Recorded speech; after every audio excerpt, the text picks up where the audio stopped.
Boa noite. Eu e o Oberon estamos tendo um pequeno probleminha, mas agora vai. Já vou convidá-lo. Deixa eu convidar ele aqui. Vamos ver se dá certo.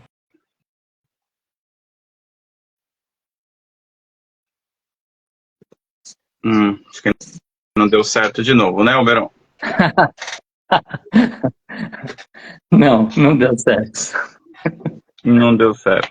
Mas eu acho que tá todo Vamos. mundo vendo. A gente vai tocar desse jeito, então, né? Vai tocar. Até desconectou aqui. Problemas técnicos, acontece. Só não tem problema quem não faz nada, né, Oberon? Isso, exatamente. Deixa eu colocar o fone. Vocês aqui, vocês veem tanto o Oberon como eu, né? Se alguém só puder responder aí, se estão vendo os dois, estão ouvindo os dois. Boa noite, minha gente. Já Vamos ver estamos lá. de volta. Né? Sim, Sim. responderam. Então vamos lá, vamos tocar assim mesmo, como estamos. É uma pena, eu queria ver meu amigo, mas a gente depois vê a gravação e a gente se vê.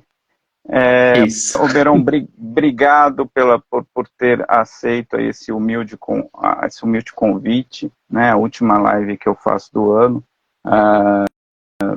Fizemos durante algum tempo aí intensamente muitas lives. Algum período a gente focou em alguns temas, mas a gente fez live sobre o sistema carcerário, a gente fez live sobre veganismo, muitas, nós fizemos live sobre política, nós fizemos live sobre a questão da Palestina, sobre a luta do povo palestino. Foram 8 lives seguidas, né, com diversas pessoas.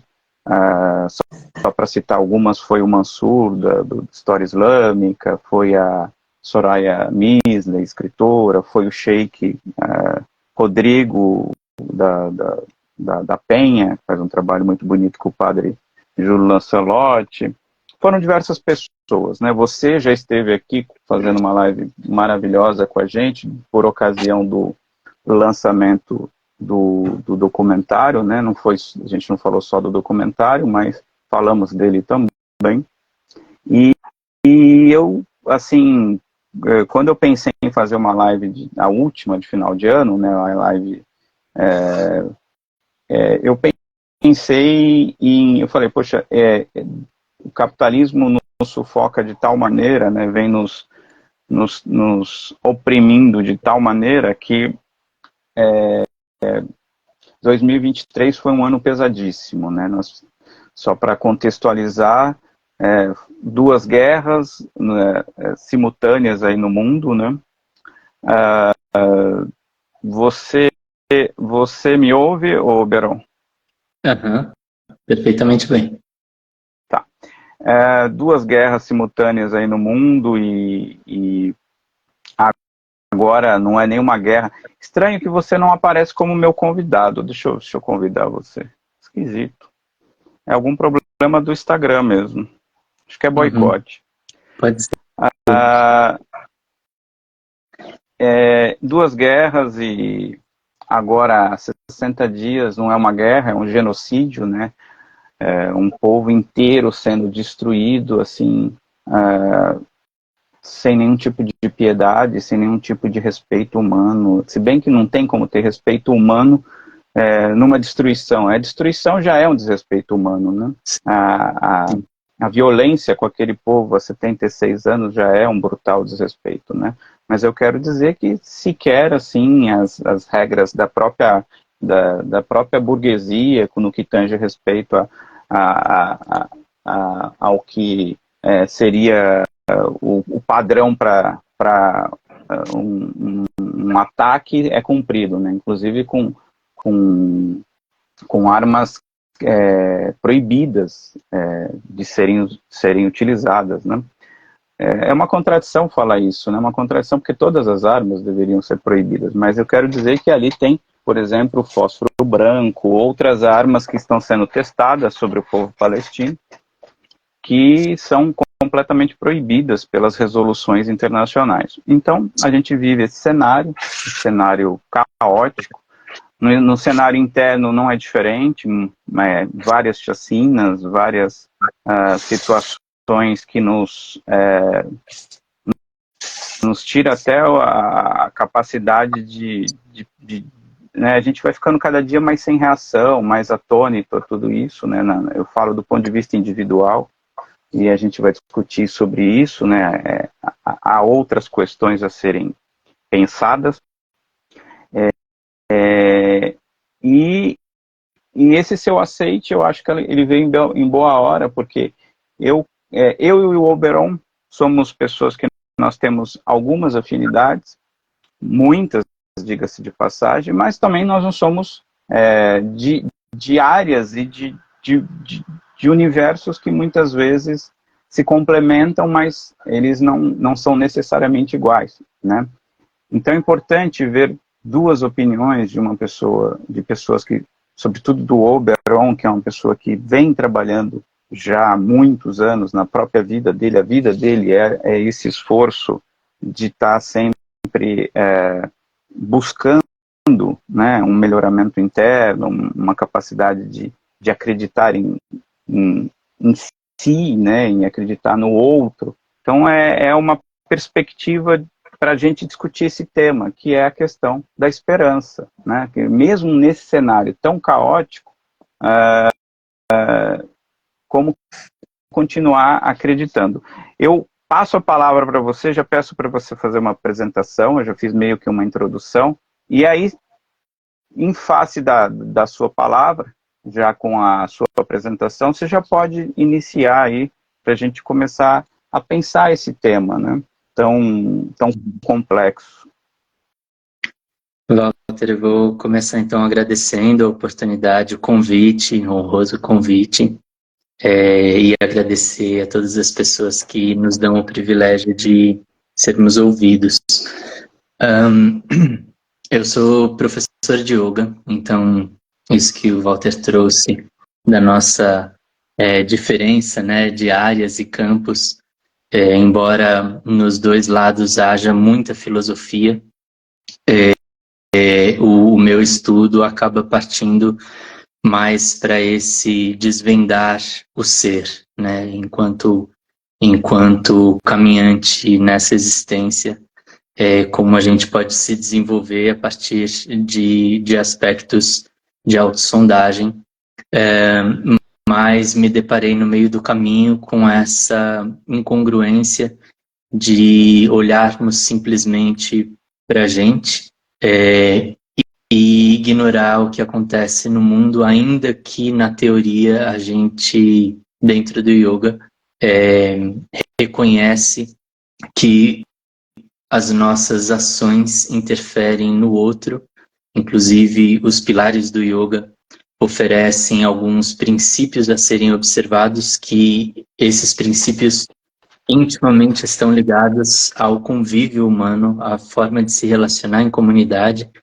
Então tem absoluta e total conexão com a nossa condição política de ser, de existir. Mas demorou para eu fazer essa conexão. Então hoje eu milito muito nesse campo social. Meu ativismo tem essa relação de comunicar com pessoas que estão numa busca espiritual. Então eu utilizo essa minha abordagem de professor de yoga para ocupar esses lugares com algum conhecimento que a essas camadas não interessa, como consciência de classe e outros aspectos, como aspectos ambientais e mesmo os nossos conflitos nascidos de um berço todo adornado pelo capitalismo, né? Então, todas as explorações, as opressões que existem nesse sistema. Então, eu caminho dentro dessa comunidade espiritualista com esse cuidado de ir semeando essas sementes que são muito práticas e muito necessárias para o nosso bem viver, né, para a nossa condição de vida mais consciente. Então, olhar para o meio ambiente, olhar para as pessoas, olhar para a vida como um todo, e isso inclui assumir posturas, né, que muitas vezes pode ser julgadas por aqueles que buscam a espiritualidade como posturas muito enérgicas, posturas muito densas, e eu acho que o mundo está denso o suficiente para a gente assumir e não ter qualquer peso em ter posturas que são igualmente pragmáticas, concretas. Namastê, meu querido Carlos Henrique, que bom estar aí. Então, vejo que é muito, muito importante esse colocar-se, né? Colocar-se no mundo de forma consciente, independente de qual linha filosófica a gente vai estar seguindo. Mas, sobre a minha persona, eu sou mineiro, nasci na roça, no sul de Minas Gerais, no interior, ao lado de uma cidadezinha turística chamada São Lourenço, que faz parte do Circuito das Águas. Cresci de pais paulistanos que fizeram uma opção por viver próximo à natureza em função desse entendimento mais holístico, né, de entender que nós somos parte da natureza e estar distante dela acaba como acarretando em desequilíbrios emocionais, mentais, enfim. Então foi uma opção deles e junto veio poxa, mas o que estão fazendo aqui com as florestas, né, da Mata Atlântica? Estão botando fogo para fazer pasto. Então desde pequeno tinha esse entendimento, né, esse olhar mais ativista. Eu era pequeno quando eles já dirigiam uma ONG chamada MADRE, Movimento Amigo da Diversidade e Regeneração Ecológica. E aí então tinham ações de educação ambiental e ações de plantio coletivo e essas coisas assim. Então eu cresci dentro disso, cresci com pais praticantes de yoga, estudantes de yoga e com uma pegada muito ecológica, muito forte. Também acho que vale ressaltar, já que faz parte dos nossos públicos, que por conta desse olhar ligado ao yoga, a gente cresceu, eu e os meus irmãos, crescemos lacto-vegetarianos, né? Por conta dos ensinamentos que o yoga trouxe à minha família. E só depois de 20 anos que nos demos conta do engano que era manter-se numa dieta lacto-vegetariana, achando que estávamos observando o princípio de ahimsa, não violência, que é o princípio mais importante dentro do yoga, né? Então, aí a gente deu esse passo para o veganismo, e a princípio era um veganismo pouco politizado, um veganismo que o tempo todo falava a respeito da relação do indivíduo com o seu prato e os animais, e não um olhar sistêmico com relação ao que aquele prato representa na sociedade e a importância da articulação coletiva para se atingir objetivos práticos, né? Então, sair um pouquinho o indivíduo estar fazendo assim, o indivíduo deve fazer assado, e olhar para essa condição de um todo, né? Que a gente precisa mudar o sistema. Então, não dá para olhar a libertação animal sem trazer para a pauta uma condição anticapitalista, ou olhar para a pauta da libertação animal sem considerar que a gente deve assumir posturas que vão contra o sistema que envolve o agronegócio, que envolve os grandes empresários, né, que ignora a base, né, da pirâmide, dos trabalhadores, né, do campo e toda essa justiça social que no final das contas precisa ser incluída para que os animais sejam libertados, né, da nossa má conduta enquanto espécie nesse planeta, que está levando a gente para uma sexta extinção em massa. Isso aqui é um pouquinho do que eu sou e agora estou aqui muito envolvido com essa questão desses 2 genocídios que estão acontecendo no Congo por conta do imperialismo, né? O país vizinho do Congo, Uganda, tem sido financiado para exterminar os congoleses e para assumir os minérios que ali se encontram e os governos e a grande mídia procuram apagar esse genocídio que vem acontecendo, da mesma forma que o que está acontecendo na Palestina. O diferencial é que na Palestina eles conseguiram utilizar os algoritmos a favor, né? E entrou e as pessoas agora são dispersores dessa informação do que está acontecendo ali, né? Que é muito errado, né? Você trouxe e logo você acertou, né? Esse ponto que não é uma guerra. Guerra envolveria 2 lados, 2 exércitos, não sei, 2 interesses, né? Como é o caso da Ucrânia e a Rússia, mas não no caso de Israel com a Palestina, né? Ali é a reprodução de uma ocupação que já leva 76 anos, e é um massacre mesmo, né? Uma limpeza étnica e a ocupação no modelo colonial mesmo de destruir, dizimar aquelas pessoas.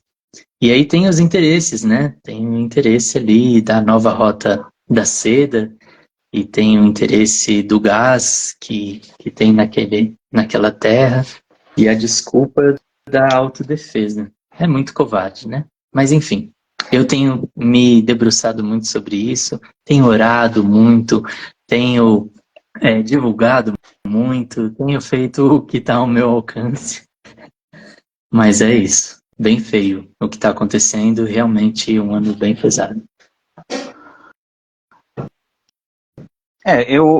Brown, deixa eu só te fazer uma observação. Eu tô com alguma frequência, eu tô como se eu estivesse te convidando de novo. Se você vê algum convite embaixo aí, por exemplo, convidei agora, você tenta aceitar, tá? Não sei se tá indo ou não, mas... Não aparece nada para mim. Então problema do Instagram mesmo. Eu vou ler um poema aqui. Na verdade é um trecho de um poema que todo mundo conhece, mas eu acho que não serve de basilar aí para muita coisa, né? Um poema do Brecht, que na verdade ele é maior que esse, ele é bem maior que esse trecho, mas a gente só conhece esse trecho, é o que ele ficou famoso e é o que eu vou ler, até porque ele diz o que precisamos ouvir. Então ele diz lá: primeiro levaram os negros, mas não me importei com isso, eu não era negro. Em seguida, levaram alguns operários, mas não me importei com isso, eu também não era operário. Depois, prenderam os miseráveis, mas não me importei com isso, porque eu não sou miserável. Depois, agarraram os desempregados, mas como tenho emprego, também não me importei. Agora estão me levando, já é tarde. Como eu não me importei com ninguém, ninguém se importa comigo. Vai dizer lá esse trecho do poema do Brecht. Eu faço a seguinte reflexão, né? Nós temos um sistema em desordem já há muito tempo, né? Os economistas dizem das crises cíclicas do capitalismo. Há uma série de obras que dizem que o capitalismo está na sua fase final de acumulação, né? E de não só de acumulação, mas como de desenvolvimento. E a gente observa isso em questões concretas, né? Como, por exemplo, algo que até há 30 anos atrás se falava, mas se falava de uma maneira um pouco mais técnica ou em locais mais especializados, que é a questão da crise climática. Nós temos uma barbárie que já não é mais um vir a ser, já é algo presente. Quando a gente observa ao nosso entorno, né, quando a gente está tão firmemente, eu perdi muitos seguidores por estar divulgando com tanta ênfase a questão da Palestina, e não me importei com isso, porque eu não estou no Instagram para ter seguidores. Lógico que a gente gostaria que algumas pessoas, que as pessoas tivessem um rapport com as nossas ideias, mas não é o objetivo sine qua non, não é ficar agradando ninguém para que alguém te siga. As pessoas seguem umas às outras por questão de afinidades, né? E eu me identifico com aquele discurso ou com aquela pessoa, eu gosto do que ela faz, ela tem um trabalho social bonito, ela faz isso, ela faz aquilo, é por isso que a gente segue as pessoas. Mas a gente também não dessegue por uma simples coisa que nos incomode, né? Então, poxa, o fulano tinha o cabelo penteado de lado, agora o cabelo está penteado do outro lado, eu não vou segui-lo mais. Então, isso para mim não foi um problema, é isso que eu quero dizer. Porque, ao mesmo tempo, eu conheci muitas pessoas maravilhosas que estão ao lado dessa luta de solidariedade ao povo palestino. Porque o que nós estamos fazendo é tão irrisório, perto do que acontece naquela região, e bem lembrado você agora, a questão do Congo, que já é um problema também de bastante tempo e que agora ganha uma dimensão diferente. E essas lutas, poxa, mas por que você está lutando, você está falando tanto da Palestina? Você não é árabe, você não é muçulmano, né?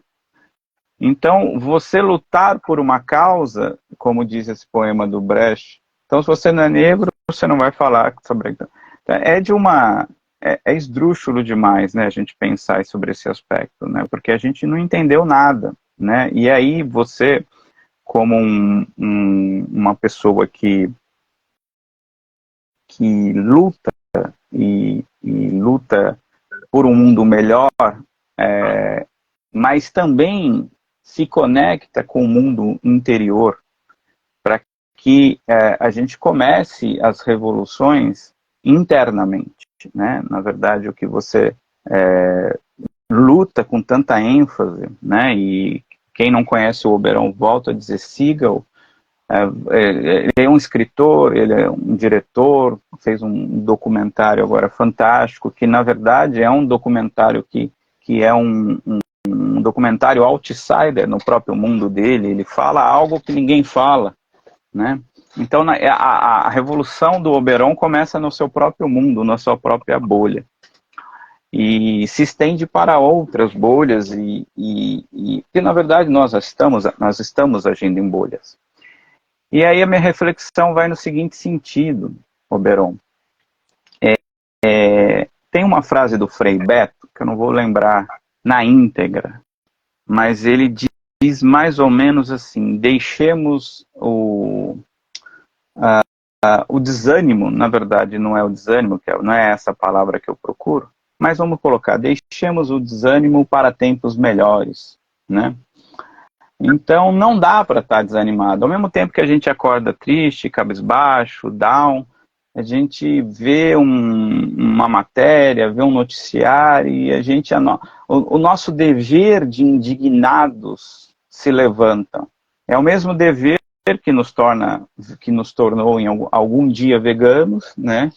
Que é olhar para a questão animal, entendê-la, né? Que o animal não humano, ele merece tanto a vida como o animal humano, e que não há sentido eu me alimentar de um ser que precisa morrer para que eu me alimente, sendo que eu tenho opções que a ciência já demonstrou que são tão boas ou melhores do que eu causar dor a um outro ser que é um ser inocente, que só está no mundo. E quando a gente pensa sobre essa questão do veganismo, a gente pensa sobre outras questões que estão conectadas, e isso que você faz como um trabalho de dar aulas sobre essa questão do yoga, também é uma maneira de se conectar com si mesmo, com o seu próprio eu interior, mas a partir do momento que eu me conecto com o meu eu interior, eu também me conecto, eu só consigo me conectar com o meu eu interior quando eu me conecto com o exterior. Pode parecer contraditório isso, e aí você pode me corrigir se você não concordar com essa maneira de pensarmos, mas é como se tudo estivesse interligado. A Palestina está em nós, e nós estamos na Palestina, e não só do ponto de vista geográfico, porque nós também temos Palestinas. A questão dos territórios dos povos originários é uma questão palestina. O povo preto na periferia sendo eliminado é uma questão da Palestina. Tudo que acontece de opressão, ela se conecta. E aí, quando a gente fala para muitos companheiros, e a gente, você está me ouvindo? Não sei se você está me ouvindo Super. bem. Tô acompanhando. Quando a gente se conecta dentro dessas questões, e às vezes a gente até num papo mais informal, como é que você está? Estou indo dentro do que é possível estar, né? Então, nós estamos muito abalados, todos nós. E a internet, ao mesmo tempo que faz um favor de nos conectar com o mundo, muitas vezes ela nos desconecta de nós mesmos, porque nesse turbilhão de informações e de desinformações também, porque existe o outro lado, as pessoas estão adquirindo mais doenças do que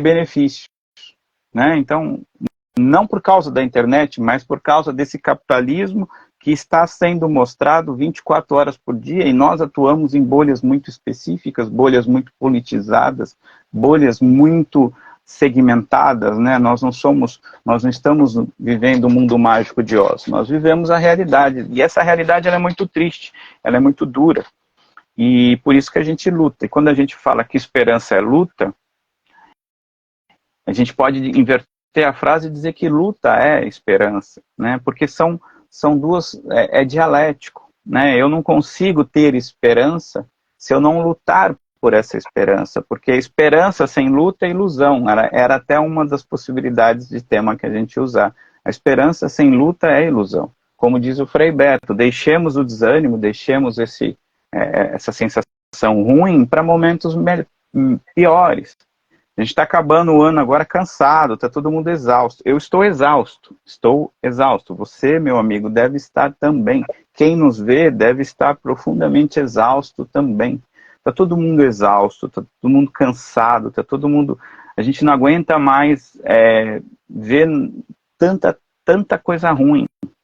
E aí eu te pergunto, eu faço esse exercício, quero fazer esse exercício de reflexão junto contigo e usar de toda essa experiência riquíssima que meu irmão Oberon tem para nos ajudar a pensar,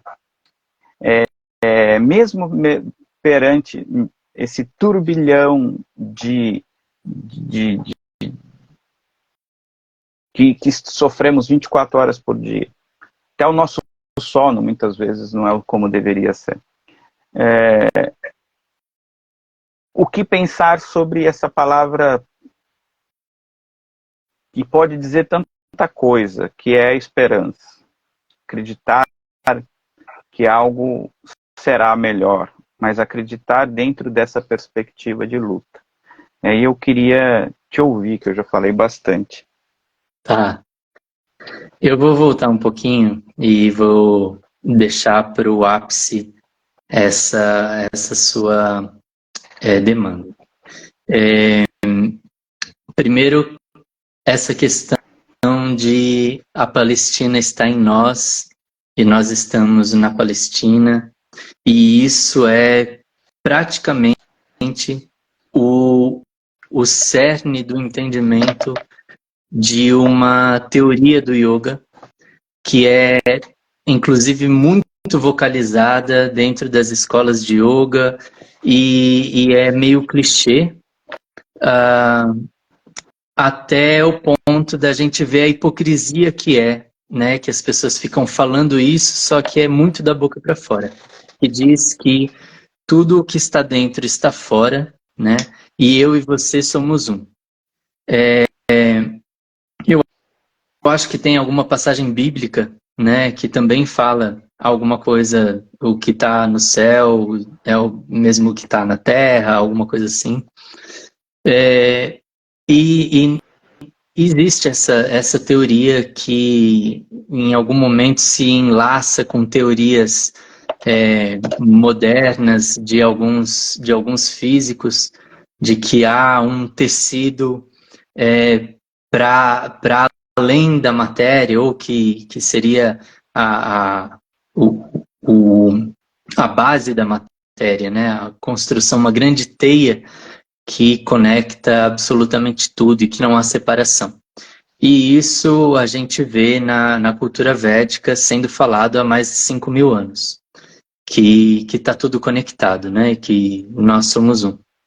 Só que quando vira clichê, a ponto das pessoas não acharem bonito falar, mas não refletirem a profundidade disso, né? De que biologicamente, quando a gente pensa que o rinoceronte negro foi extinto, para a biologia, para o equilíbrio sistêmico que existe dentro do planeta, né, como um organismo vivo, perder uma espécie, e eu não estou falando de uma espécime, eu estou falando de uma espécie, é fragilizar essa rede que está se sustentando de forma muito precisa, muito cuidadosa e de uma forma forte também, né? Porque o planeta passa por ondas muito, muito extremas, né? Os períodos de glaciação, os períodos de grande calor, de calor com grande intensidade, e isso dá uma mexida, né, em todo esse tecido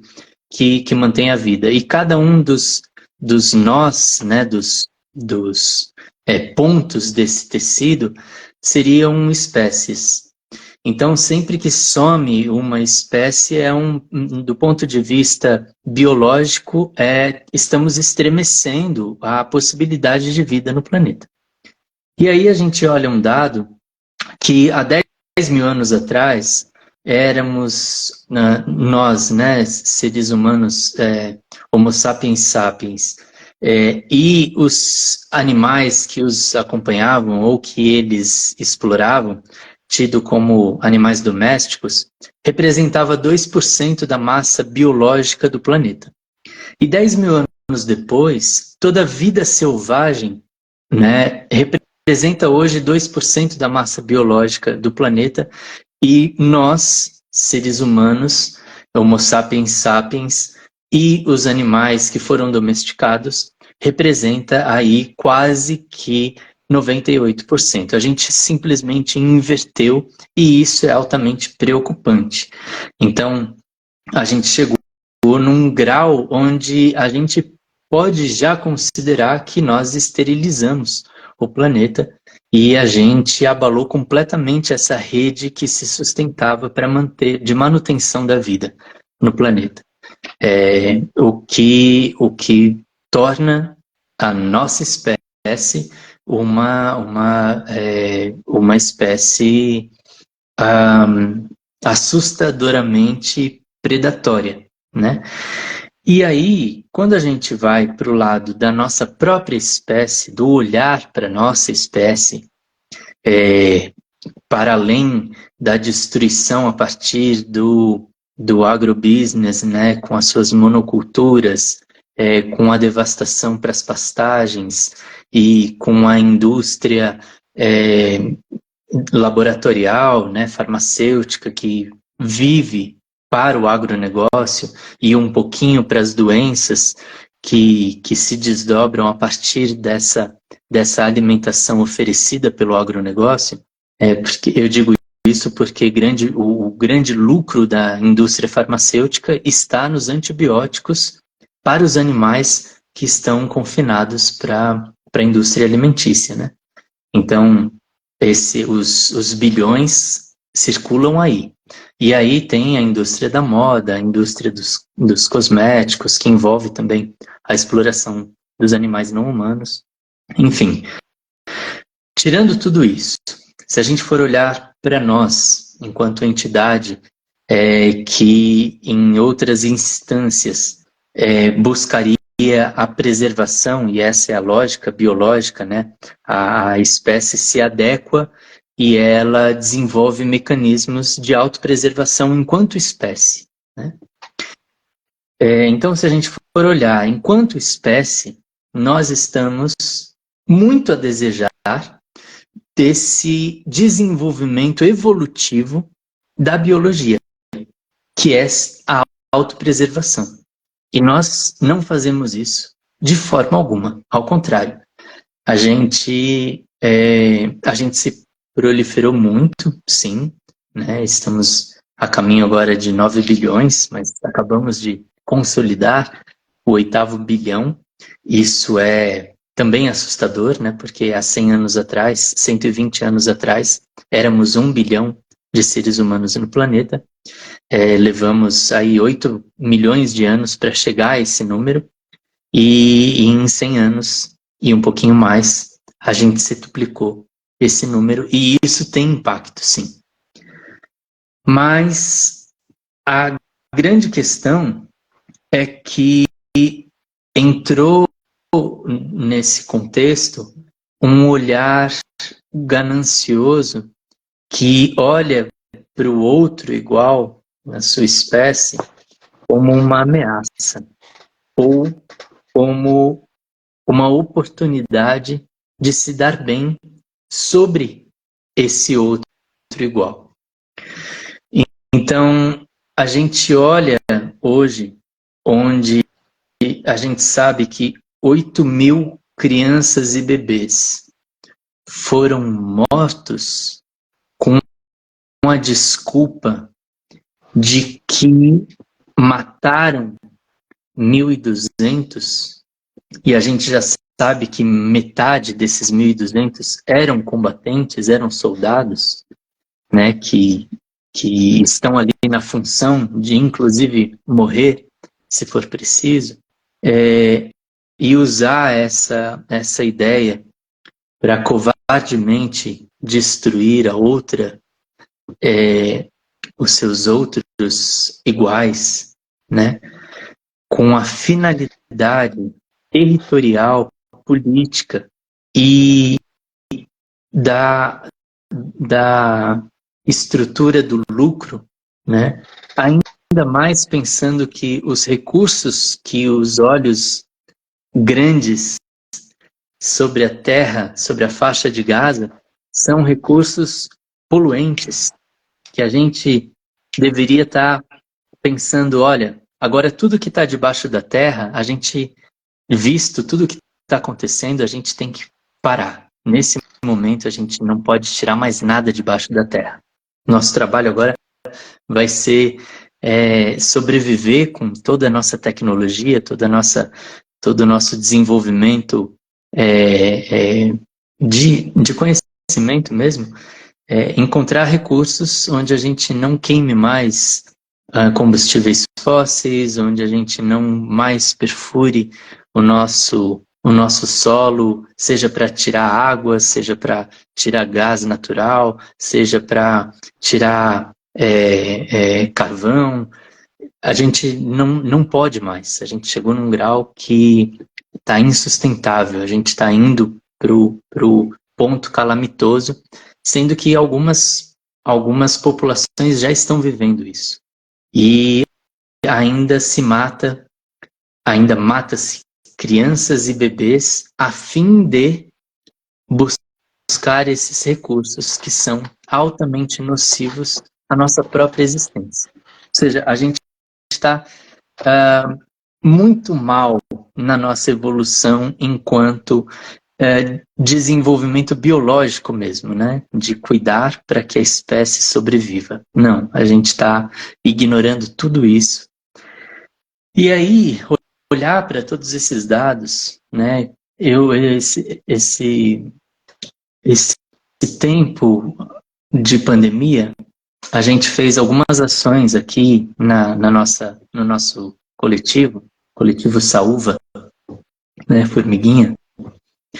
A gente fez algumas ações de arrecadação de alimento, de mapeamento das comunidades em situação de vulnerabilidade, que não tinham acesso ao alimento básico, né, para se manter. Então a gente fez uma coleta de alimentos, a gente fez cestas básicas, distribuímos isso.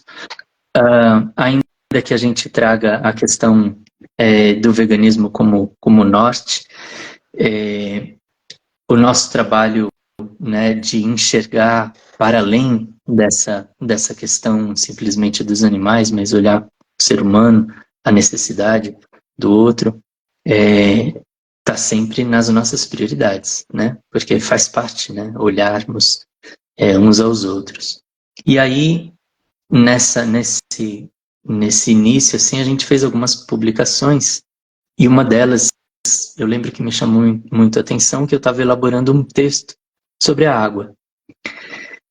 E a conclusão do texto era a raridade que é esse mineral, que é o mais abundante do planeta, mas a raridade dele, quando a gente pensa na forma que é possível para o nosso consumo, que é na forma da água doce, né? É importante a gente observar que a água doce no planeta, ela representa, acho que 2,8% de toda a água que existe no planeta. E a maior parte desses 2,8% está na forma de gelo, não está acessível ao nosso para que consumamos. E a outra parte está submersa, né? Está nos aquíferos subterrâneos. Então, o que emerge na forma de rios, nascentes, lagos, é muito pouco. É um produto é horrível falar, desculpa. É um elemento muito caro, assim, muito precioso. Muito precioso. E a gente vê, e é essencial para a nossa vida, né? É essencial para a vida, né? Todas as plantas, elas sobrevivem por conta de água doce, não por conta de água salgada. Tirando as plantas marinhas, né? Mas toda a vida terrestre depende da água doce. E de repente, a gente está criando uma condição que essa raridade, ela não está em primeiro plano. E deveria, né? Ela está tratada pela Coca-Cola e pela Nestlé como um produto. O agronegócio utiliza vou colocar aqui esse nome, recurso, de forma indiscriminada, utiliza e devasta aquilo que mantém, né, aquilo que mantém o ciclo hídrico, polui, e aí as populações com menos recursos acabam sendo ignoradas. E esse bem universal tão fundamental acaba se distanciando, né, da possibilidade de ser de fato algo acessível para todo mundo. Então pensar que a faixa de Gaza nesse momento que está, digamos que sitiada, né? A gente tem ali as tropas de um dos exércitos mais bem equipados e preparados. Está ali ocupando esse espaço e privando a população desse bem tão elementar, né, que é a água. Eu estou falando isso porque hoje eu fui tocado por cenas das pessoas compartilhando a água que conseguiram juntar de chuvas que teve nessa semana, porque já não tinham acesso a águas encanadas, nem acesso a riachos, nem nada. Vale lembrar que é uma região muito árida, né? Então, tem isso também, né? E aí, pensar no grau de, tirando tudo isso, né? A gente destruir esse recurso sagrado, esse recurso precioso, a gente gera essa maldade de privar o outro desse elemento fundamental para a vida, né? E isso eu sei que está muito longe, né, de todos os acordos assinados. Isso é uma transgressão absurda, é um crime de guerra, né? Mas é um crime contra a humanidade, é um genocídio. A gente privar as pessoas do básico. Então, eu venho com esse discurso para lembrar que a gente falhou muito, né? A gente falhou muito biologicamente, na nossa inteligência, tanto que a gente se desenvolveu enquanto conhecimento, né, para lidar com tudo isso, todos esses problemas. A ciência vem nos alertando tudo, as mudanças climáticas, o efeito estufa, a escassez de água, a perda da biodiversidade, no que isso acarreta, a esterilização dos solos, tudo isso vem falado com dados desde os anos 60. É claro que isso já é falado muito antes por quem lidava, né, com o campo, né, que lidava com essa coisa de estar ligado à natureza, os ciclos da natureza, as estações do ano, a utilização da chuva e tudo isso, né? É uma ciência que o ser humano teve a sapiência de ir estudando e conseguir conciliar a sua sobrevivência aos ciclos da natureza, muito sabiamente. Então, quando entra a ciência e a ciência traz os seus dados e os seus cálculos e as suas publicações, isso é desde os anos 60, não é de hoje. E eu ainda vejo as pessoas falando, nossa, que absurdo, né? Tá muito quente, como que pode? E aí os telejornais viram e falam que isso se dá por conta de um efeito natural chamado El Niño. Aí, de novo, vem só reafirmar que a gente deu muito errado. E isso cansa, né? E a gente sim está cansado. E aí, só para finalizar aqui a minha fala, que tem que terminar com uma esperança, né? E eu não vou trair o nosso combinado de falar sobre isso.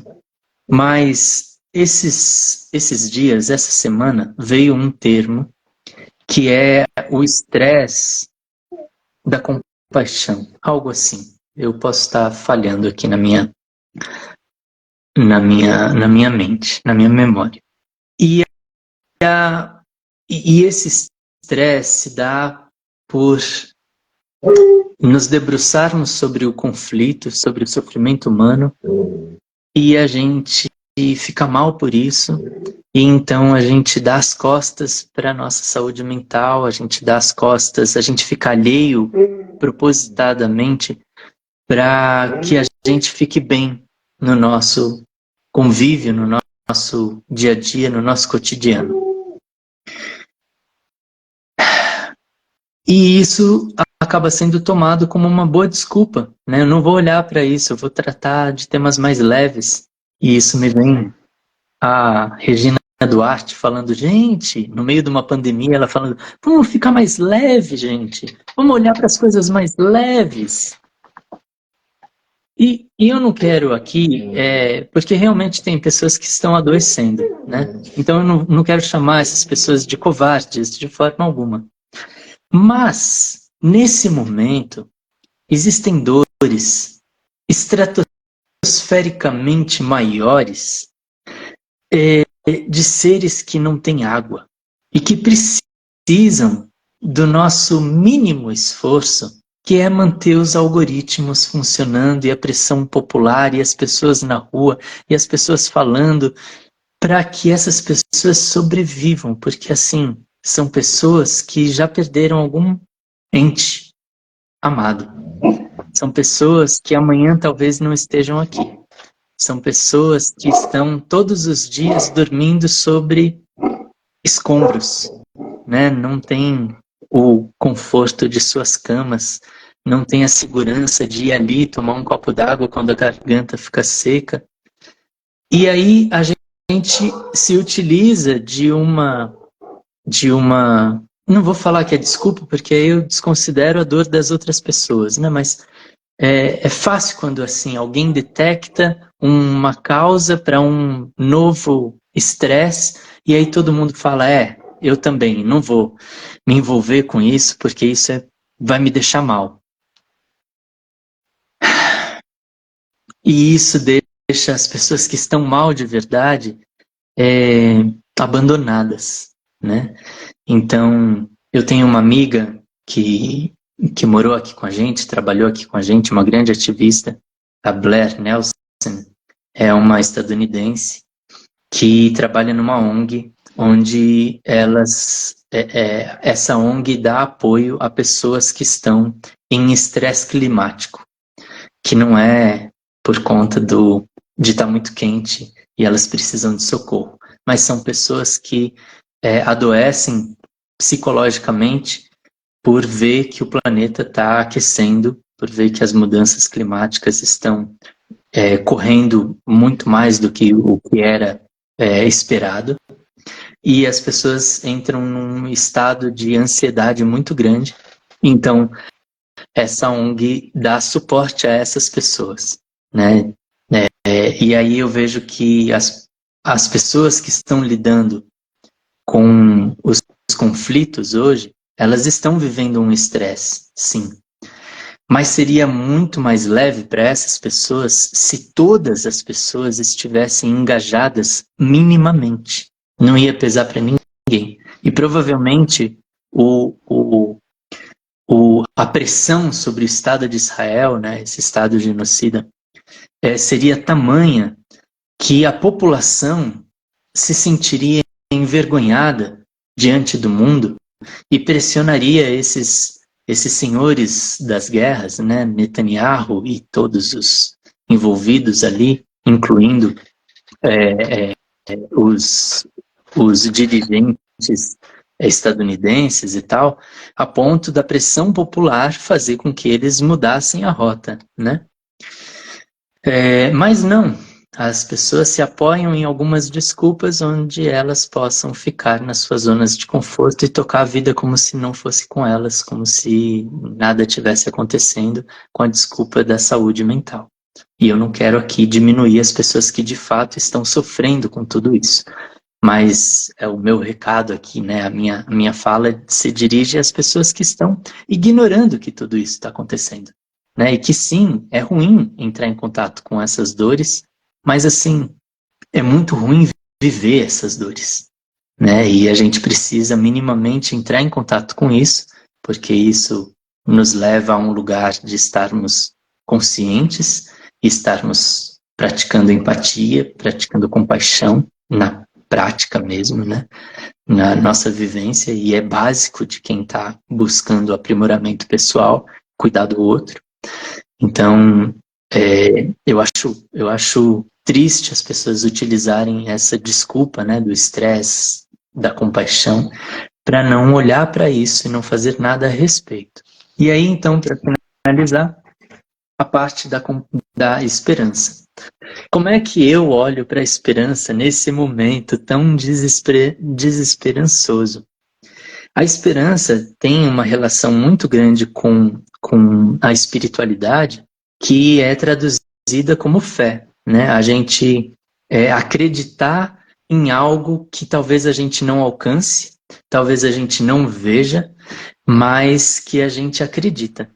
E isso, traduzindo para a espiritualidade, pode ser a pessoa acreditar em Deus, pode ser a pessoa acreditar em mentores espirituais, em anjos, mas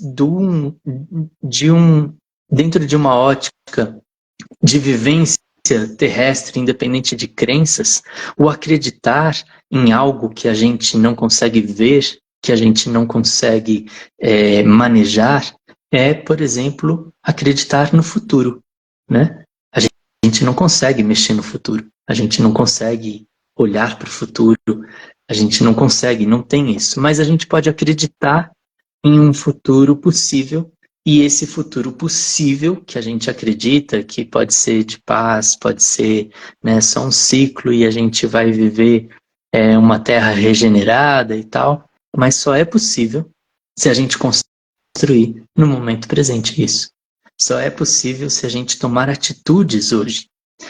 Então, basicamente, a esperança, ela se dá a partir de ações conscientes que são plantadas no momento presente. Então, eu posso ter a esperança de um futuro promissor, de um futuro pacífico, se eu construir isso a partir de agora, ainda que as sementes se mostrem muito frágeis dentro de um solo tão árido. Contudo, o meu regar todos os dias pode mudar esse cenário e aí sim a minha fé em um futuro possível se torna algo não tão delirante, não tão utópico, mas algo que a gente alcança, né? E isso vai ser construído coletivamente, não tem essa de eu vou me iluminar e vou resolver o problema do mundo, né? Então, a gente está nesse momento onde, se eu quero construir um mundo melhor, e eu boto fé nisso, eu preciso fazer alguma coisa a respeito. E vejo que num ano tão pesado, com tantas coisas que nos afetam, assumir posturas simples, né? Posturas que sejam também pacíficas, mas não pacíficas e firmes, né? São fundamentais para a gente minimamente ter um vislumbre, né? Ou alimentar a nossa esperança. Porque adoecer, eu acho assim, adoecer de verdade é a gente não acreditar mais, né? Porque se a gente não acredita, a gente larga a mão, a gente deixa de lutar, porque a base da nossa luta é movida pela esperança de que a gente vai chegar em algum lugar com aquela luta, né? A gente precisa de uma motivação. E a nossa motivação é a esperança de que o amanhã possa ser mais justo, mais livre, né? Para todos e todas. E isso. É isso aí. Assim, a sua fala, ela é fortíssima, né? Ela vem no sentido de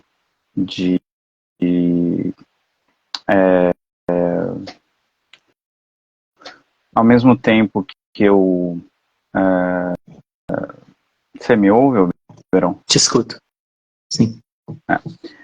Ela vem no sentido de muitos que que hoje, né, você poderia estar com o pessoal good vibes, falando só coisas referente a uma espiritualidade individual, um contexto individual, se envolvendo em pouca coisa ou em nenhuma coisa, como muita gente vem fazendo. Eu também poderia estar falando de coisas que me dão muito prazer, como estética e coisas que me fazem muito bem, poesia e tudo isso. Mas por algum motivo, né, nós fomos picados, nós fomos mordidos lá atrás, em algum tempo, você no seu tempo, eu no meu tempo, por uma coisa chamada consciência de classe, né? Que é algo que nos envolve de tal maneira que que nos coloca em união, né? Nos coloca em mesma situação que o outro, né? O que é a consciência de classe? É dizer que eu pertenço a algo, dizer que aquilo me é próprio, que a dor do periférico é a minha dor e vice-versa. Você fez uma associação do que eu falei com os ensinamentos do yoga, e eu achei muito interessante, né? Porque a gente também vive uma sociedade onde as pessoas se corrompem, né? E essa corrupção, ela não é só... Aqui às vezes a gente acha que a corrupção ela vem só do material, né? Então a pessoa foi comprada, né? Na política isso é uma prática, infelizmente, né? Ô Beron, você está aí ainda ou não? Eu tô escutando. Tá.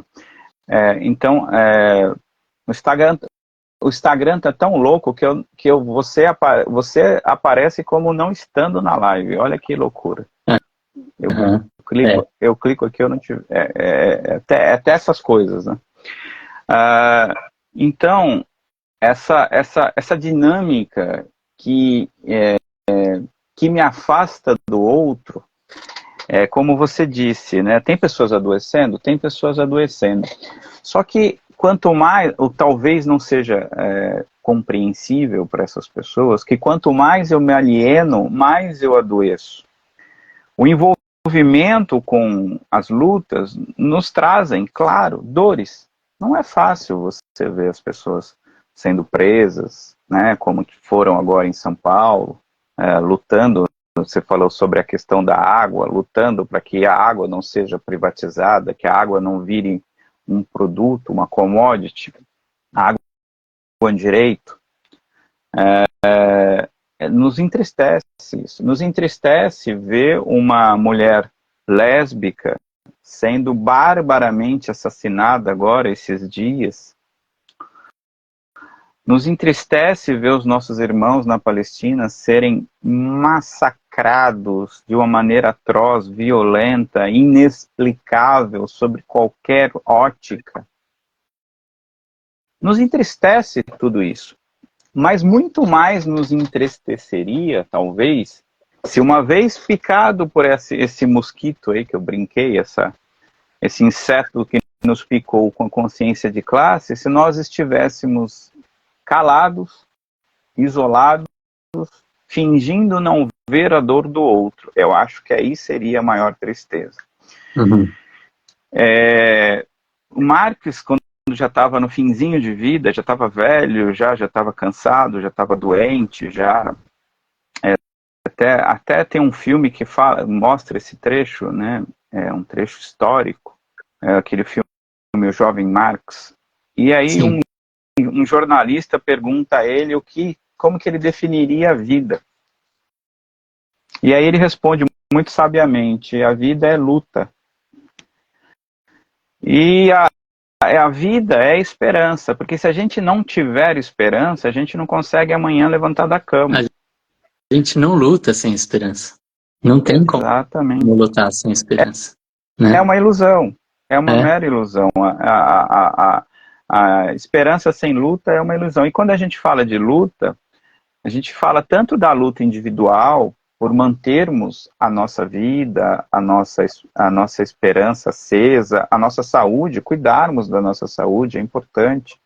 Dentro daquilo que a gente consegue cuidar, mas cuidar da nossa saúde, tentar se alimentar de alimentos que não vão nos matar, tentar fazer minimamente exercícios físicos, fazer yoga, no seu caso, fazer jejuns e outras coisas, né, que ler, estudar, né, ver um bom filme, ler um bom livro, ouvir uma boa música, estar ao lado de um bom amigo, uma companhia agradável, que te agrade, tudo isso é importante. Mas não só, a luta, ela é, sobretudo, coletiva. Nada se muda que não seja através da luta política, da luta pela transformação dessa sociedade em outra sociedade. Nós não queremos mais esse mundo. E nós dizemos com todas as letras, esse mundo não é o que nós queremos. E também dizer isso, muitas vezes, nos coloca numa posição de isolamento. Entre aspas, porque ao mesmo tempo que algumas pessoas se afastam, você acaba atraindo outras pessoas que estão também foram picados por esse mosquito da consciência de classe, por essa ideia de que pertencemos a um todo, que é esse poema do Bertolt Brecht, né, que eu não sou negro, mas eu estou junto com o negro, eu não sou um homem, nem uma mulher trans, mas eu estou ao lado deles, eu não sou tantas coisas, e eu estou ao lado deles, e eles também não são o que eu sou, e eles estão ao meu lado, né? As lutas, elas se conectam, elas se preenchem, e elas não se bastam, né? Elas não se bastam. Então, assim, quando eu resolvi falar, eu falei, Beron, precisamos urgente falar, você vê, éramos para eu e você estarmos desanimados, deu tudo errado na live. Por algum motivo, o Instagram não está entregando que a gente está fazendo live, a gente não conseguiu se conectar, a gente não está se vendo. Era um motivo mais que suficiente de a gente falar, vamos encerrar essa live, vamos fazer outro dia, vamos ver o que aconteceu. Mas não, a gente está aqui falando, olhando para nós mesmos, porque eu não estou vendo vocês, ainda estão vendo os dois. Eu e o Beron, eu não estou vendo o Beron não está me vendo. Então, e isso é uma prova, talvez até foi proposital, isso é uma prova de que a esperança também está no acreditar. No acreditar com a luta, com a ação, né? Porque é o que o Oberon disse, nós não sabemos se esse mundo que nós lutamos, um mundo antiespecista, anticapitalista, nós não sabemos se esse mundo vai existir. Pode ser que não, pode ser que nós, como humanidade, façamos a nossa própria extinção, né? Nós vamos nos destruir e destruir o planeta. Talvez o planeta se regenere, talvez o planeta... Há teorias que dizem que o planeta não vai acabar, o planeta vai em algum momento conseguir se regenerar, mas nós não, a nossa espécie vai ser extinta. Então, mesmo assim, você lutar para que você não seja um nihilista, uma pessoa... É lógico que a gente tem nihilismo dentro da gente, é lógico que a gente tem um momento que a gente tem um pessimismo nato do ser humano, né, de não entender aquilo que a gente não entende, a gente muitas vezes ou desiste, ou desanima, ou sucumbe. Mas não, nós continuamos acordando todos os dias, nós continuamos todos os dias em pé, né? Nós continuamos todos os dias, de alguma maneira, mesmo que em pé, tomando remédio. Bom dia, Rica. Boa noite, Rica. Tomando remédio ou não tomando, em terapia, ou não em terapia, ou assim, ou assado, mas nós continuamos, porque a esperança, que é o que? Esperar mais lutar, faz parte de sermos o que somos. E por trás disso está todos os processos terapêuticos. O que é a terapia?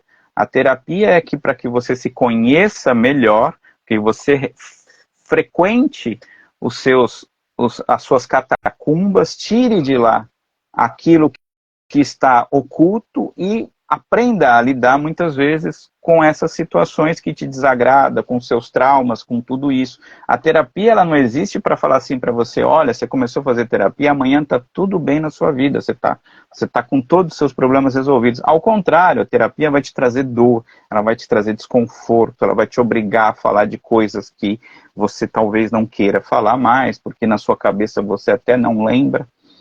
E é a mesma coisa com a vida, é a mesma coisa com a luta, né? Então, o quanto que está longe a transformação do mundo, o quanto que está longe a transformação da sociedade através de uma luta pela construção de uma nova humanidade, sem oprimidos, sem opressores, sem oprimidos, sem especismo, sem capitalismo, sem tudo que a gente luta. Não sabemos sequer se vai acontecer, mas talvez por algum dispositivo lógico, ético, e aí talvez a filosofia consiga explicar, nós continuamos insistindo, mas eu acho que não é somente esses mecanismos, eu acho que é um mecanismo maior, um mecanismo que está talvez na alma, talvez que está naquilo que não conseguimos explicar, porque não conhecemos, que é o mesmo mecanismo que faz com que todas as formas de vida lutem pela sua sobrevivência. E talvez o ser humano, por ser um animal político, ele entende que a sobrevivência da sua espécie, ela está ligada ao coletivo, ao todo. E se a gente não continuar lutando, não continuar fazendo lives, não continuar estudando, não continuar trabalhando, não continuar militando politicamente, não continuar construindo ideias alternativas, participando dos movimentos, aí sim, talvez a gente vai perder a esperança, vai adoecer e vai caminhar, talvez até para algo que seja uma doença ou mesmo a morte, né? Quantas pessoas estão tirando a sua própria vida, né? E a gente não pode banalizar isso, o número de suicídios só cresce no mundo, inclusive suicídio de adolescentes, de jovens, né? Porque o discurso mainstream vai dizer o seguinte, olha, o mundo é isso, é cada um por si, Deus por todos, e sigamos. E não é esse mundo que a gente está falando, a gente está falando do mundo da solidariedade, do mundo que é um outro mundo, que é uma outra lógica, não é a lógica do dinheiro, não é a lógica de que a água é uma commodity, não é a lógica de que a vida tem preço, não é a lógica de que é possível a gente sobreviver individualmente. Não é essa lógica, é a lógica da autotransformação para que nós nos transformemos, mas também que, ao mesmo tempo, nessa autotransformação, a gente transforme o entorno. Sim. Não seria, eu acho que estranho a gente, em 2024, continuar com as mesmas dores, com os mesmos sofrimentos e talvez com problemas maiores ou piores. Ninguém previa a pandemia, por exemplo, ela veio, ninguém previa tanta coisa, mas nada vai impedir que a gente continue lutando, né? Que a gente continue, por mais que tenha a extrema-direita, por mais que a extrema-direita está crescendo no mundo, por mais que os discursos xenófobos, os discursos sionistas, por mais que os discursos homofóbicos, transfóbicos, por mais que os discursos dos mais variados possíveis e imagináveis, discursos de opressão, cresçam em todo o mundo, vai ter sempre a voz distoante que somos nós. E se nós não entendermos que nós precisamos nos fortalecer cada dia mais, e a maneira de fortalecermos é através da esperança, e a esperança ela só vem com a luta. Nós precisamos acreditar, nós precisamos, quando Trotsky foi assassinado, os últimos escritos dele, ele já previa que, de alguma maneira, ele sabia que ele era perseguido no mundo todo, e havia uma ordem expressa de ele ser assassinado. Ele deixou um escrito que dizia mais ou menos o seguinte: sejam quais forem as causas de minha morte, morrerei com fé inabalável no futuro comunista da humanidade. Essa fé no homem, no futuro, nós precisamos ter, seja através de mecanismos de autoconhecimento, seja através de mecanismos de luta, ou seja através disso tudo, porque um não exclui o outro, não é, meu amigo? Total. Eu queria trazer palavras doces aqui, Walter. A partir da observação de que a poesia, a música, a ciranda, né, os nossos saltos acontecem também no meio da luta, né? Sim. A gente vibra alegria em muitos momentos com as pequenas conquistas, e eu acredito que é diferente, né, a diversão de uma pessoa que opta pela alienação, que opta por se apartar da dor do mundo, é uma diversão de entorpecimento. A diversão dela está associada a estar anestesiada para não se encontrar com a verdade do mundo. E a diversão de quem está na luta é uma diversão de quem reconhece a realidade e reconhece as conquistas dentro da própria luta. Então, é uma diferença muito grande, sabe? Porque a pessoa que opta pelo estar anestesiado é uma pessoa que já está sofrendo. Então, aquela diversão, ela é um paliativo para uma condição de sofrimento constante, né? Que é o sofrimento da ignorância, do ignorar a dor do mundo, ignorar a sua própria condição alienante, ignorar o fato de fazer parte, muitas vezes, do problema, né? Porque quem está lutando, às vezes faz parte do problema sim, mas está lutando para sair disso ou desconstruir o problema. A pessoa que está apática com relação ao problema, ela, de alguma maneira ou de outra, ela faz parte, né, do problema que existe, que está instalado e tal. Então, essa diferença, né, essa ciranda que se constrói com as pessoas que estão lutando, é muito autêntica, é muito real, é uma alegria real, né? Não vem a partir de um artifício que é construído artificialmente a partir de aparatos de uma diversão conceitualmente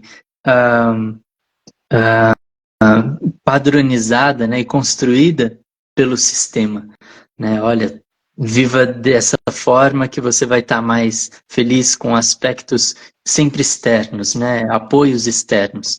E de quem está na luta, não precisa de nada externo, porque o regozijo é interno, né? É você saber que você está fazendo a sua parte.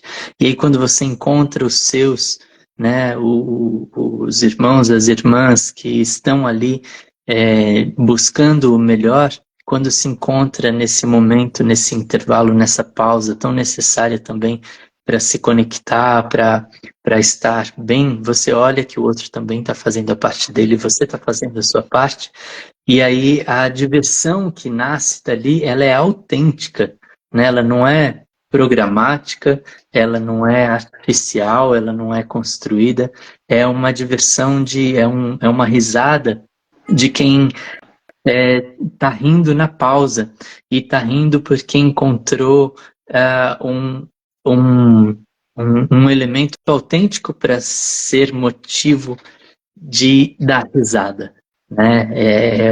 São as pequenas conquistas dentro disso tudo. Então, quando a gente vê um cidadão palestino que devia ser um motorista de ônibus, ele, no meio dos escombros, no meio da tristeza, no meio do isolamento e de ter perdido entes queridos, ele está ali se prestando, ele está ali tentando alegrar as crianças e tirando o sorriso das crianças. Eu tenho certeza que a alegria que ele sente naquele momento, ela é muito autêntica e ela reverbera no mundo com todas as dores que ele carrega. Ele carrega dores que a gente não consegue imaginar, mas o sorriso arrancado por aquela situação é muito autêntico e reverbera no planeta todo. Então, eu uso, né, essa analogia, esse exemplo, para dizer que quem está se movendo, quem está se articulando, quem minimamente está fazendo alguma coisa, nem que seja só manter o assunto em voga, quando para no meio dessa dor toda, e se encontra, e se abraça, e se permite, sabe, olhar para a graça da vida, porque ela ainda está aqui, né? Ainda a gente tem muita coisa para celebrar, tem muita coisa para olhar, tem muita beleza sendo oferecida pela natureza, ainda que a gente destrói em grande velocidade. Quando a gente para um pouquinho para contemplar tudo isso, olhar para um céu junto, sei lá, sentar em volta de uma fogueira ou ir tomar um banho numa cachoeira, no meio de todo esse sofrimento, é muito autêntico, é muito profundo, né? O brilho de quem está se divertindo no meio de uma condição onde ele está fazendo algo para minimizar o sofrimento do mundo.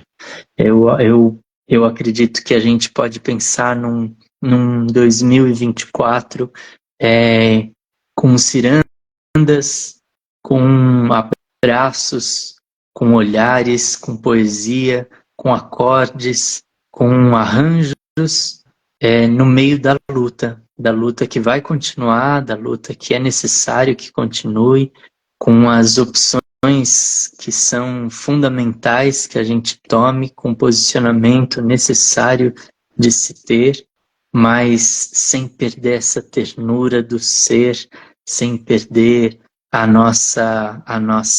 nosso espírito vivo, né? A nossa celebração das pequenas vitórias e mesmo a celebração de estarmos juntos entre aqueles que estão conscientes.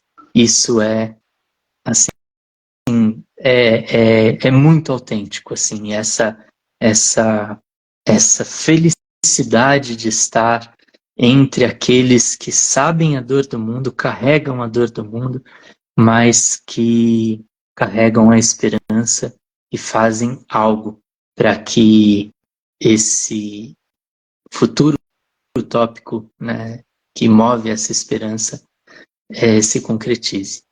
Então, só para não terminar com muito peso, eu queria trazer essas palavras assim de que 2024 a luta vai continuar, a gente vai continuar lembrando de todos esses que não têm os privilégios que a gente tem, a gente vai continuar se articulando para que as pessoas encontrem lugares mais igualitários, mais justos, mas no meio de tudo isso a gente vai se encontrar, a gente vai se abraçar e a gente vai rir as pequenas glórias, os pequenos êxitos, as pequenas conquistas, e vai ser autêntico, vai ser diferente da risada e da diversão de quem está alienado nesse momento, tentando fugir de um sofrimento existencial que não é o que a gente perece, né? Se a gente for perecer, é de cansaço, é de exaustão, mas não de propósito, né? A gente não vai sofrer por, por falta de realização de algo que é certo. É diferente de quem está dando as costas para tudo isso e sofrendo porque a alma está sofrendo por não ser atendido aquilo que é elementar de se fazer, que é cuidar do outro, cuidar do planeta, cuidar isso, né? Realizar o amor nesse plano, realizar compaixão, empatia, cuidado. É isso, meu amigo. Rapaz, que lindo. E a gente está numa sintonia incrível, porque quando você estava falando, eu pensei coisas parecidas. Me veio na cabeça uma cena que eu vi. A gente está falando tanto da Palestina, e eles estão nos dando, não de forma alguma romantizando, né? Mas assim, eles estão nos dando um exemplo para o mundo, né? Eu coloquei uma criança, é triste uma criança ter tanta consciência, mas o como ela sabe o que ela está falando, ou seja, já traz desde o berço. E tinha uma cena de um grupo de jornalistas e pessoas ali na Palestina, no meio dos escombros, cantando e brindando de ainda estarem vivos e de ainda acreditarem, né? Então, quando a gente vê essas coisas, a gente vê que isso é um bálsamo para nossa, não que de forma alguma romantizando, é muito triste tudo isso, mas é uma maneira de dizer para nós mesmos, olhem, continuemos, vamos continuar, por mais que às vezes as esperanças estejam já definhando, por mais que a gente esteja cansada, o ano está acabando, por mais que as coisas não parecem que não acabam, e aí traz muita tristeza, o ser humano nasceu para o belo. Tanto é que nós criamos a arte, você falou tão bem. A arte é a busca pelo belo. E não é o belo no sentido eurocêntrico, embora eles também estejam presentes. Uhum. É o belo no sentido de uma boa e felicidade, uma boa vida e com muita felicidade. A busca pela felicidade, pelaquilo que talvez nós nem saibamos o que é, porque a felicidade é uma palavra tão abstrata que a gente não sabe o que significa felicidade. Mas é a busca por algo que a gente sabe que é bom e, portanto, é belo. E isso está presente na arte, está presente no amor, está presente na amizade, está presente na solidariedade, está presente na fraternidade, está presente no choro também. Porque quando nós choramos por alguém que chora, é como que se a dor dessa pessoa fosse um pouco absorvida por todos nós. Tem uma música que eu lembrei agora, falando em arte, que o Chico Buarque fez, se eu não me engano, em 1970, que chama Gente Humilde. E ele fala, né, que ele sente uma tristeza no peito, né, e ele diz assim, numa das faixas, eu até coloquei aqui, são casas simples, com cadeira na calçada, e na fachada, escrito em cima que é um lar. Pela varanda, flores tristes e baldias, como a alegria que não tem onde encontrar. E aí me dá uma tristeza no meu peito, feito um despeito de eu não ter como lutar, e eu que não creio, peço a Deus por minha gente. É gente humilde e que vontade de chorar. É isso. As pessoas, nós, todos estamos em sintonia. E essa sintonia, ela é uma sintonia que ela é perene, embora ela às vezes seja arrefecida, às vezes o nosso humor, nós confundimos o mundo com o nosso estado psicológico, né? Então, é como se o mundo fosse o nosso estado psicológico. Então, quando eu estou bem, o mundo está bem. Quando eu estou mal, o mundo está mal. E o mundo é muito maior que nós. E quando eu tenho essa visão da esperança enquanto luta, eu saio um pouco do meu ego, eu saio um pouco dessa figura egocêntrica que acha que o mundo se resume à sua felicidade. Essa é a lógica do neoliberalismo, que o mundo deve seguir a minha felicidade. Não, o mundo deve ser feliz, eu devo ser feliz com o mundo, e não o mundo ser feliz comigo. Nós todos temos que ser felizes. E mesmo nas pequenas felicidades, que são esses gestos tão humildes, tão simples, que meu amigo agora, o Beron, falou, essa bela fala, essa bela capacidade de escuta e de entender que eu acho que o yoga fala também disso. Eu não sou especialista, eu acho que mas você concorda comigo, que a minha conexão não é uma conexão com o meu eu interior, mas ela é também a conexão com o próprio, com aquilo que é o próprio humano, que é a própria capacidade de sentir, que é a capacidade, quando eu me conheço, eu não estou conhecendo só a minha subjetividade, eu estou conhecendo toda a subjetividade, eu estou conhecendo tudo aquilo que não está dado, tudo aquilo que não é colocado, mas que está no interior. E o interior são onde nós encontramos as melhores provas de amor. Às vezes, num simples abraço, como você bem disse, tem uma forma tão bela de dizer que nós somos humanos. Os animais nos mostram muito isso, né? Os animais não humanos, sobretudo aqueles animais que a gente domesticou. Infelizmente, a gente fez essa coisa de domesticar. Mas eles nos mostram nas suas simplicidades, nos seus pequenos gestos, né? Na sua maneira pura de nos olhar, de nos pedir comida, porque a gente troque a água, algo assim. Eles nos mostram que eles estão conectados com a gente. E se a gente tivesse, talvez, esse olhar que a gente perdeu em face de uma sociedade de competição, uma sociedade que na verdade, o meu irmão não é meu irmão, ele é meu inimigo, talvez a gente tivesse a capacidade de olhar para o outro e simplesmente pelo olhar a gente entender que aquela pessoa precisa de um abraço, precisa de uma palavra amiga, precisa de um algo mais. Ô Beron, assim, eu agradeço gigantescamente assim, a sua presença, é uma honra, é uma pena que deu tudo errado, o Instagram hoje resolveu nos... Tá tudo bem. Deu tudo errado dentro do previsível, mas mesmo dentro do errado, eu acho que fizemos uma live belíssima, cheia de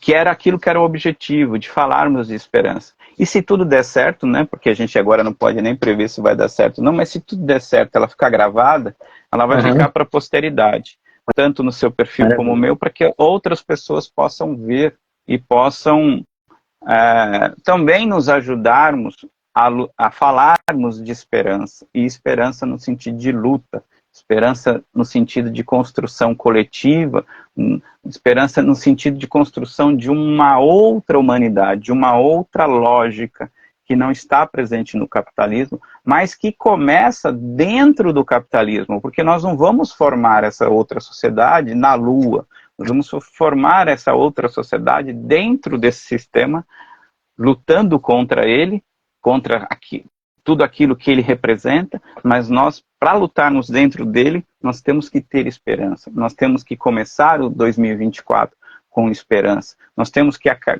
terminar o dia de hoje e começar amanhã com esperança. A esperança tem que ser uma renovação contínua, não é a virada do calendário. E mesmo com tanta coisa ruim que a gente vê, mesmo com tantas Palestinas e com tantas dores, tantas agruras, tantas barbáries que enxergamos se nós dermos uma volta no nosso bairro, a gente vai ver Palestinas. Mesmo assim, a gente continua todos os dias acordando, tentando nos ajudarmos primeiramente, porque eu não vou conseguir lutar pelo outro se eu tiver destruído, né? Por isso que quando a máscara de oxigênio cai no avião, a instrução de voo é que você primeiro coloque a máscara em você, porque se você desmaiar, você não vai conseguir socorrer ninguém. Então, vamos nos cuidar. Quem vai ver essa live depois, quem está vendo agora, vamos nos cuidar. Vamos colocar a máscara de oxigênio com a gente. Siga o Oberon. Se cuide. O Oberon é uma pessoa que pode ajudar muito você a se cuidar. Outras pessoas também podem. Os livros que nós, muitas vezes, esquecemos deles nas prateleiras, podem ajudar a gente a se cuidar. Mas o abraço de um amigo também pode ajudar a gente a se cuidar. Uma volta pelo quarteirão, uma saída com o nosso pet pode ajudar a gente a se cuidar. Uma simples ligação, porque a gente não liga para mais ninguém, a gente só manda o WhatsApp. Mas vamos romper essa lógica, vamos ligar para alguém que a gente não fala há muito tempo e falar, você está bem? Queria ouvir sua voz. Então eu acho que é isso, é esse o caminho. Não que nós estamos dando fórmula, né, Oberon?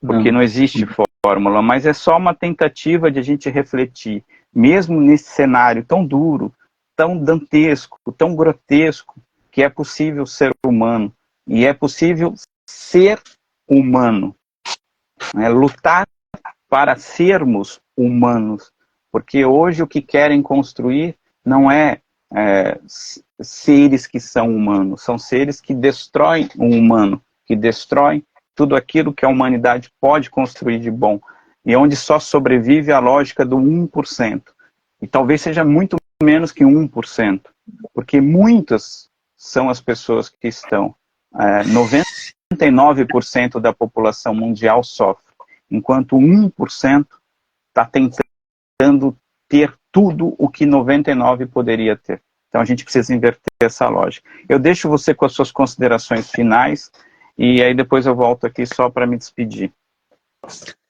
Walter, na verdade, é só agradecer mesmo. Eu queria deixar essa mensagem que eu trouxe, na verdade, né, que eu estava refletindo hoje, que os momentos de alegria de quem está fazendo a sua parte são autênticos, e os momentos de uma pseudo-alegria de quem está fugindo da sua responsabilidade são forçações que muitas vezes só espelham ainda mais a enfermidade mesmo, né? São alegrias distrativas. E então, isso, que a gente não perca esse lugar fraternal, né? Uma palavra que você trouxe, que a gente ajude